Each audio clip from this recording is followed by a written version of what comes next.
हम इस समय हाशिमारा एयरबेस स्टेशन पर है, लेकिन सबसे बेहतर इस जगह का स्ट्रैटेजिक इंपॉर्टेंस क्या है समझाने के लिए हमारे साथ खुद यहाँ के एओसी यानी air commodore Ashish Kumar sir है। Sir thanks lot for giving us this opportunity. Sir अभी जब यहाँ मौजूद है, एक स्ट्रैटेजिकल एयरबेस है, क्या इंपॉर्टेंस है इस एयरबेस की और किस रोल में यहाँ पर रफेल विमानों को रखा गया है? सबसे पहले तो हमें ये समझना होगा कि this aircraft, Rafale aircraft, is a state of the art modern aircraft equipped with best of the sensors, avionics and weapons.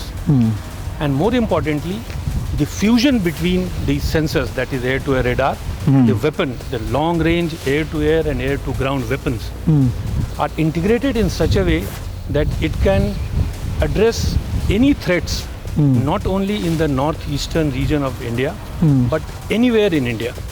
The rapid response capability of this particular aircraft is so good that within no time it can address the targets, whether it is air-to-air or air-to-ground, not only in the northeastern region, but anywhere in India with air-to-air refueling. Hasimara अपने आप में एक ऐसी location है, चाहे world war 1 के बाद से देख लीजिए सर, हमेशा स्ट्रैटेजिकली इंपॉर्टेंट रहती है। और अब ऐसे फाइटर एयरक्राफ्ट हमारे पास हैं जो सबसे एडवांस, सबसे बेहतर माने जाते हैं और ख़ासतौर पे इंडिया स्पेसिफिक रिक्वायरमेंट के हिसाब से, तो क्या इंपॉर्टेंस इसकी और ज़्यादा बढ़ गई? काफ़ी सोच विचार के बाद इसे एक ऐसी जगह पे रखा गया है जो कि हर तरह के हमारे दुश्मनों के किसी भी तरह के मिस एडवेंचर को ये बहुत ही छोटे वक्त में उनको डिटर कर सकता है और अपने हमारी जो वायु सीमा है उसकी पूरी तरह से सुरक्षा कर सकता है।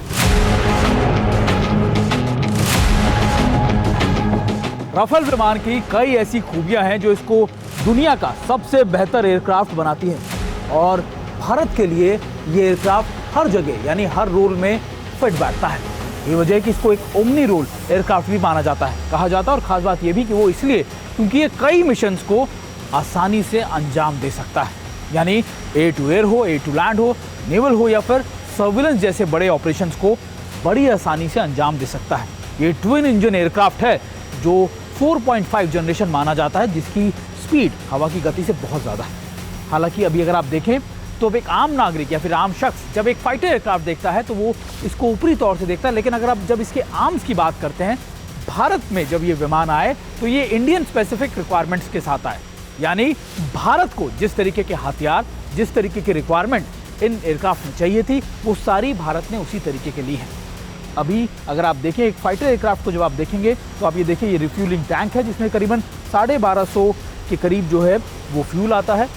इसके अलावा 14 पॉइंट्स होते हैं इस विमान में जो इसके वेपन पॉइंट्स होते हैं, यानी करीबन 8, यानी अगर आप मोटे तौर पर देखें 4 इस तरफ और 4 उस तरफ, यानी इसके विंग्स में 4 और 4 8, 2 इसके नीचे यहाँ पर बताते हैं। कुछ ऐसे ही पॉइंट्स इसके इधर की तरफ लगे होते हैं, यानी टोटल इस पूरे एयरक्राफ्ट पे 14 वेपन पॉइंट्स इस पे लगे होते हैं।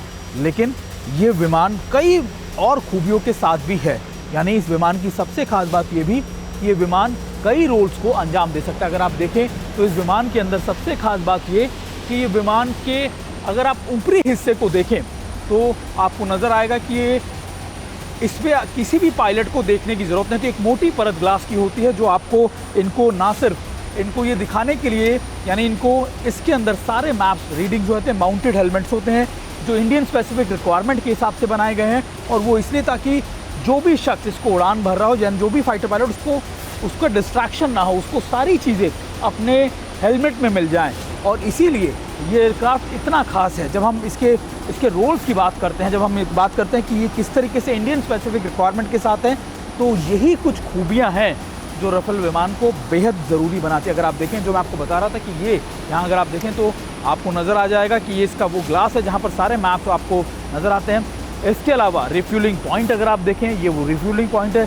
कई सर्विलेंस, कई ऐसी चीज़ें हैं जो इसके अंदर आप इसको बहुत बेहतर बनाती है। और यही वजह है कि जब हम रफेल विमान की बात करते हैं, जब हम ऐसे विमानों की बात करते हैं, तो हम ये देखते हैं कि वो भारत की रिक्वायरमेंट के साथ कितना ज़्यादा बेहतर है। और रफेल यानी ये विमान अपने आप में सबसे बेहतर है। और अगर आप देखें तो इस विमान की खासियत यही है कि ये विमान इंडियन स्पेसिफिक रिक्वायरमेंट के हिसाब से बनाया गया है।